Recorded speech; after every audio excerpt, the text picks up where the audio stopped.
Chasing her smoke far ahead, the Nanshan came to Foochow. Her arrival was at once noticed on shore, and the seamen in harbour said, "Look, look at that steamer. What's that? Siamese, isn't she? Just look at her." She seemed indeed to have been used as a running target for the secondary batteries of a cruiser. A hail of minor shells could not have given her upper works more broken, torn, and devastated aspect. She had about her the worn, weary air of ships coming from far ends of the world, and indeed with truth, for in her short passage she had been very, very far, sighting, verily, even the coast of the great beyond, whence no ship ever returns to give up her crew to the dust of the earth. She was encrusted and grey with salt to the trucks of her mast and to the tops of her funnel, as though, as some facetious seaman said, the crowd on board had fished her out somewhere from the bottom of the sea and brought her in here for salvage.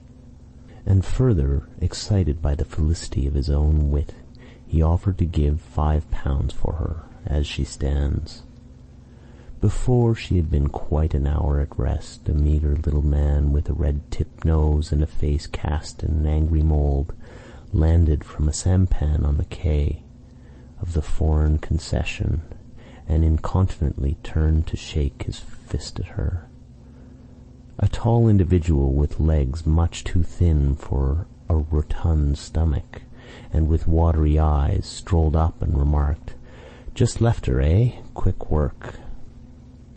He wore a soiled suit of blue flannel, with a pair of dirty cricketing shoes. A dingy grey moustache drooped from his lip, and daylight could be seen in 2 places between the rim and the crown of his hat. "Hello, what are you doing here?" asked the second mate of the Nanshan, shaking hands hurriedly. "Standing by for a job, chance worth taking.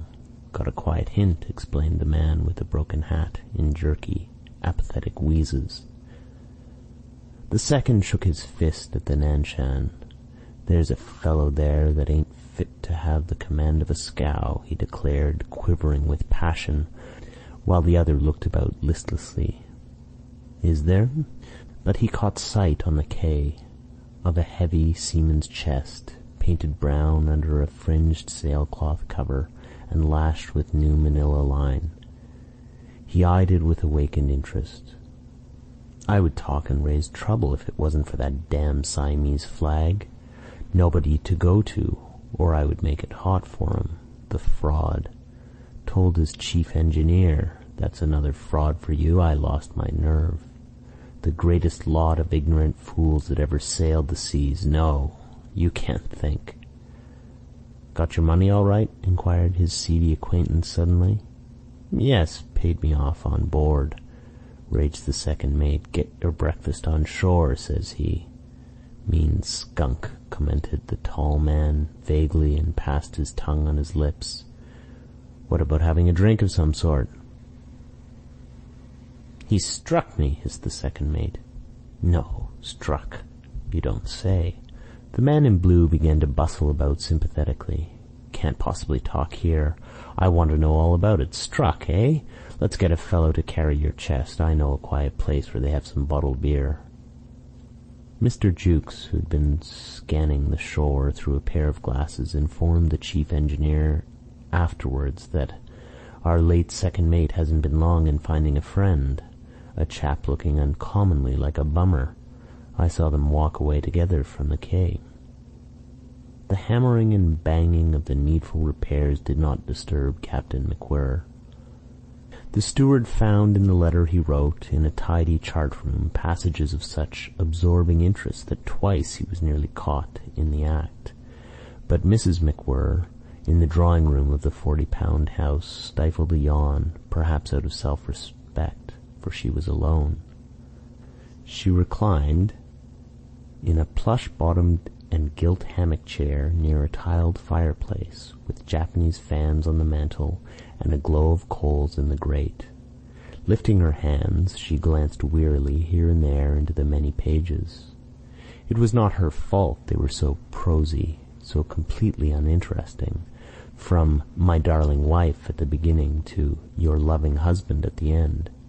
She couldn't be really expected to understand all these ship affairs. She was glad, of course, to hear from him, but she had never asked herself why precisely. They are called typhoons. The mate did not seem to like it, not in books, couldn't think of letting it go on. The paper rustled sharply. A calm that lasted more than 20 minutes, she read perfunctorily, and the next words her thoughtless eyes caught on the top of another page were, "See you and the children again." She had a movement of impatience. He was always thinking of coming home. He had never had such a good salary before. What was the matter now? It did not occur to her to turn back over leaf to look. She would have found it recorded there that between 4 and 6 a.m. on December 25th, Captain MacWhirr did actually think that his ship could not possibly live another hour in such a sea, and that he would never see his wife and children again. Nobody was to know this. His letters got mislaid so quickly. Nobody whatever but the steward, who had been greatly impressed by that disclosure. So much so that he tried to give the cook some idea of the narrow squeak we all had by saying solemnly, "The old man himself had a damn poor opinion of our chance." "How do you know?" asked contemptuously the cook, an old soldier. "He hasn't told you, maybe?"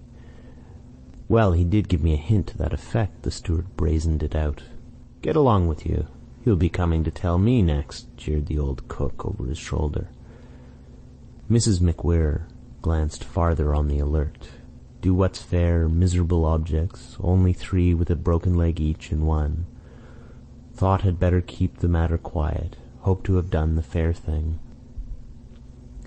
She let fall her hands. No, there was nothing more about coming home. Must have been merely expressing a pious wish.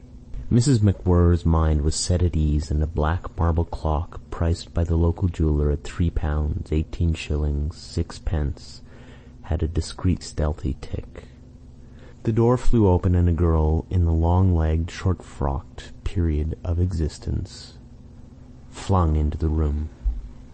A lot of colourless, rather lanky hair was scattered over her shoulders. Seeing her mother, she stood still and directed her pale, prying eyes upon the letter.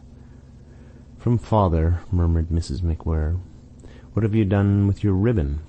The girl put her hands up to her head and pouted. "He's well," continued Mrs. MacWhirr languidly. "At least I think so. He never says." She had a little laugh. The girl's face expressed a wandering indifference, and Mrs. MacWhirr surveyed her with a fond pride. "Go and get your hat," she said after a while. "I'm going out to do some shopping. There's a sale at Linham's." "Oh, how jolly!" uttered the child impressively, in unexpectedly grave, vibrating tones, and bounded out of the room. It was a fine afternoon with grey sky and dry sidewalks. Outside the draper's, Mrs. MacWhirr smiled upon a woman in a black mantle of generous proportions, armoured in jet and crowned with flowers blooming falsely above a bilious, matronly countenance. They broke into a swift little babble of greetings and exclamations, both together, very hurried, as if the street were ready to yawn open and swallow all that pleasure before it could be expressed. Behind them the high glass doors were kept on the swing. People couldn't pass. Men stood aside waiting patiently, and Lydia was absorbed in poking the end of her parasol between the stone flags. Mrs. MacWhirr talked rapidly. "Thank you very much. He's not coming home yet. Of course it's very sad to have him away, but it's such a comfort to know he keeps so well." Mrs. MacWhirr drew breath. "The climate there agrees with him," she added beamingly, as if poor MacWhirr had been away touring in China for the sake of his health. Neither was the chief engineer coming home yet. Mr. Rout knew too well the value of a good billet. "Solomon says wonders will never cease," cried Mrs. Rout joyously at the old lady in her armchair by the fire. Mr. Rout's mother moved slightly, her withered hands lying in the black half-mittens on her lap. The eyes of the engineer's wife fairly danced on the paper. "That captain of the ship he is in, a rather simple man, you remember, mother? has done something rather clever, Solomon says. Yes, my dear, said the old woman meekly, sitting with bowed silvery head, and that air of inward stillness characteristic of very old people who seem lost in watching the last flickers of life. I think I remember. Solomon Rout, old Saul, Father Saul, the chief Rout good man, Mr. Rout, the condescending and paternal friend of youth, had been the baby of her many children, all dead by this time, and she remembered him best as a boy of 10, long before he went away to serve his apprenticeship in some great engineering works in the north. She had seen so little of him since. She had gone through so many years that she had now to retrace her steps very far back to recognize him plainly in the mist of time. Sometimes it seemed that her daughter-in-law was talking of some strange man. Mrs. Rout, Jr. was disappointed. She turned the page. How provoking. He doesn't say what it is. Says I couldn't understand how much there was in it. Fancy. What could it be so very clever? What a wretched man not to tell us. She read on without further remark soberly, and at last sat looking into the fire. The chief wrote just a word or two of the Typhoon, but something had moved him to express an increased longing for the companionship of the jolly woman. If it hadn't been that mother must be looked after, I would send you your passage money today. You could set up a small house out here. I would have a chance to see you sometimes then. We are not growing younger. He's well, mother, sighed Mrs. Rout, rousing herself. He always was a strong, healthy boy, said the old woman placidly. But Mrs. Jukes' account was really animated and very full. His friend in the Western Ocean trade imparted it freely to the other officers of his liner. A chap I know writes to me about an extraordinary affair that happened on board his ship in that Typhoon. You know, that we read of in the papers 2 months ago. It's the funniest thing. Just see for yourself what he says. I'll show you his letter. There were phrases in it calculated to give the impression of light-hearted, indomitable resolution. Jukes had written them in good faith, for he felt thus when he wrote. He described with lurid effects the scenes of the 'tween-deck. It struck me in a flash that those confounded Chinamen couldn't tell we weren't a desperate kind of robbers. 'Tisn't good to part the Chinaman from his money if he is the stronger party. We need to have been desperate indeed to go thieving in such weather, but what could these beggars know of us? So without thinking of it twice, I got the hands away in a jiffy. Our work was done, that the old man had set his heart on. We cleared out without staying to inquire how they felt. I am convinced that if they had not been so unmercifully shaken and afraid, each individual one of them, to stand up, we would have been torn to pieces. Oh, it was pretty complete, I can tell you. And you may run to and fro across the pond to the end of time before you find yourself with such a job on your hands. After this he alluded professionally to the damage done to the ship, and went on thus. It was when the weather quieted down that the situation became confoundedly delicate. It wasn't made any better up by us having been lately transferred to the Siamese flag, though the skipper can't see that it makes any difference. As long as we're on board, he says, there are feelings that this man simply hasn't got, and there's an end of it. You might just as well try to make a bedpost understand, but apart from this, it is an infernally lonely state for a ship to be going about the China seas with no proper consuls, not even a gunboat of her own anywhere, nor a body to go to in case of some trouble. My notion was to keep these Johnnies under hatches for another 15 hours or so, as we weren't much farther than that from Fan Chao. We would find there most likely some sort of man-of-war, and once under her guns we were safe enough, for surely any skipper of a man-of-war, English, French, or Dutch, would see white men through as far as row on board goes. We could get rid of them and their money afterwards by delivering them to their mandarin or taotai, or whatever they call these chaps in goggles you see being carried about in sedan chairs through their stinking streets. The old man wouldn't see it somehow. He wanted to keep the matter quiet. He got that notion into his head, and a steam windlass couldn't drag it out of him. He wanted as little fuss made as possible, for the sake of the ship's name and for the sake of the owners, for the sake of all concerned, says he, looking at me very hard. It made me angry hot. Of course you couldn't keep a thing like that quiet, but the chests had been secured in the usual manner and were safe enough for any earthly gale, while this has been an altogether fiendish business I couldn't give you even an idea of.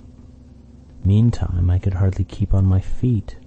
None of us had a spell of any sort for nearly 30 hours, and there the old man sat rubbing his chin, rubbing the top of his head, and so bothered he didn't even think of pulling his long boots off. "I hope, sir," says I, "you won't be letting them out on deck before we make ready for them in some shape or other."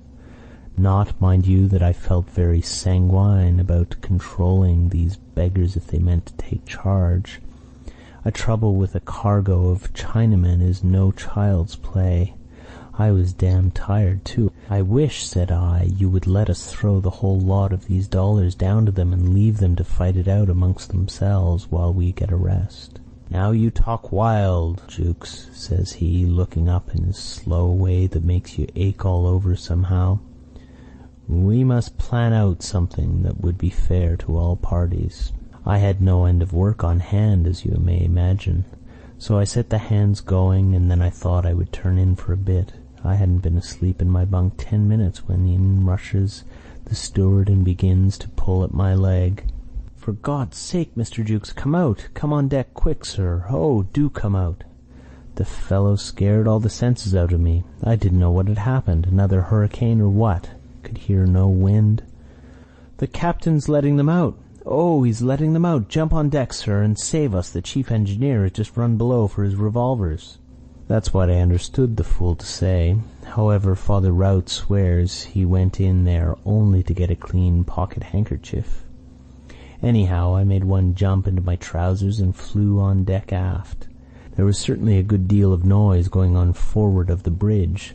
4 of the hands with the boatswain were at work abaft. I passed up to them some of the rifles all the ships on the coast of China carry in the cabin, and led them on the bridge. On the way I ran against old Saul, looking startled and sucking at an unlighted cigar. "Come along," I shouted to him. We charged, the 7 of us, up to the chart-room. All was over. There stood the old man with his sea-boots still drawn up to the hips and in shirt-sleeves. Got warm thinking it out, I suppose. Bun Hin's dandy clerk at his elbow, as dirty as a sweep, was still green in the face. I could see directly I was in for something. "What the devil are these monkey tricks, Mr. Jukes?" asked the old man, as angry as ever he could be. I tell you frankly, it made me lose my tongue. "For God's sake, Mr. Jukes," says he, "do take away these rifles from the men. Somebody's sure to get hurt before long if you don't. Damn, if this ship isn't worse than Bedlam. Look sharp now. I want you up here to help me and Bun Hin's Chinaman to count that money. You wouldn't mind lending a hand, too, Mr. Rout, now you are here. The more of us, the better." He had settled it all in his mind while I was having a snooze. Had we been an English ship, or only going to land our cargo of coolies in an English port, like Hong Kong, for instance, there would have been no end of inquiries and bother, claims for damages and so on. But these Chinamen know their officials better than we do. The hatches had been taken off already, and they were all on deck, after a night and a day down below. It made you feel queer to see so many gaunt, wild faces together. The beggars stared about at the sky, at the sea, at the ship, as though they had expected the whole thing to have been blown to pieces, and no wonder. They had had a doing that would have shaken the soul out of a white man. But then they say a Chinaman has no soul. He has, though, something about him that is deuced tough. There was a fellow, amongst others of the badly hurt, who had his eye all but knocked out. It stood out of his head like the size of half a hen's egg. This would have laid out a white man on his back for a month, and yet there was that chap elbowing here and there in the crowd and talking to the others as if nothing had been the matter. They made a great hubbub amongst themselves, and whenever the old man showed his bald head on the foreside of the bridge, they would all leave off jawing and look at him from below. It seems after he had done his thinking, he made that Bunhins fellow go down and explain to them the only way they could get their money back. He told me afterwards that all the coolies having worked in the same place and for the same length of time, he reckoned he would be doing the fair thing by them as near as possible if he shared all the cash we had picked up equally among the lot. You couldn't tell one man's dollars from the others, he said, and if you asked each man how much money he brought on board, he was afraid they would lie, and he would find himself a long way short. I think he was right there. As to giving up the money to any Chinese official he could scare up in Foochow, he said he might just as well put the lot in his own pocket at once for all the good it would be to them. I suppose they thought so too. We finished the distribution before dark. It was rather a sight, the sea running high, the ship a wreck to look at, these Chinamen staggering up on the bridge one by one for their share, and the old man still booted and in his shirt-sleeves, busy paying out at the chart-room door, perspiring like anything, and now and then coming down sharp on myself or Father Rout about one thing or another not quite to his mind. He took the share of those who were disabled himself to them on the No. 2 hatch.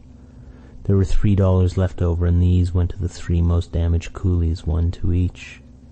We turned to afterwards and shovelled out on deck heaps of wet rags, all sorts of fragments of things without shape and that you couldn't give a name to, and let them settle the ownership themselves. This certainly is coming as near as can be to keeping the thing quiet for the benefit of all concerned. What's your opinion, you pampered mailboat swell? The old chief says that this was plainly the only thing that could be done. The skipper remarked to me the other day, there are things you find nothing about in books. I think he got out of it very well for such a stupid man. End of Chapter 6. End of Typhoon by Joseph Conrad.